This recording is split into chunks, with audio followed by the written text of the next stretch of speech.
L'Église catholique fait mémoire de Saint Léonard. Le prénom Léonard est devenu un nom de famille très fréquent.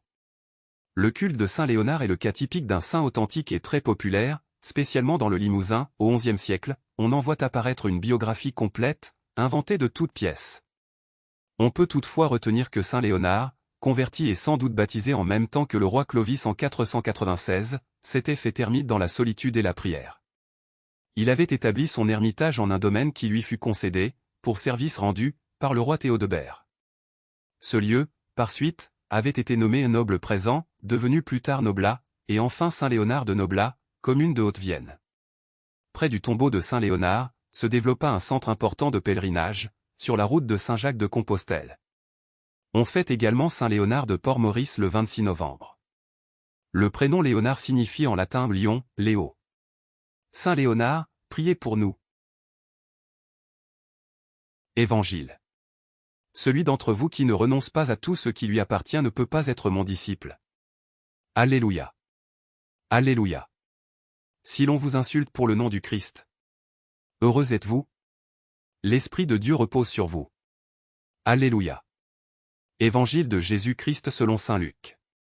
En ce temps-là, de grandes foules faisaient route avec Jésus.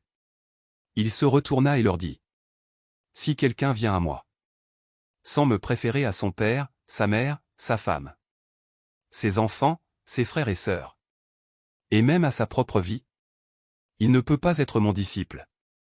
Celui qui ne porte pas sa croix, pour marcher à ma suite, ne peut pas être mon disciple. Quel est celui d'entre vous qui, voulant bâtir une tour, ne commence par s'asseoir pour calculer la dépense et voir s'il a de quoi aller jusqu'au bout? Car, si jamais il pose les fondations et n'est pas capable d'achever, tous ceux qui le verront vont se moquer de lui. Voilà un homme qui a commencé à bâtir et n'a pas été capable d'achever.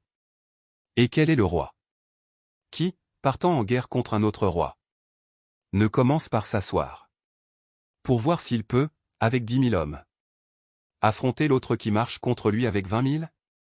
S'il ne le peut pas, il envoie, pendant que l'autre est encore loin, une délégation pour demander les conditions de paix.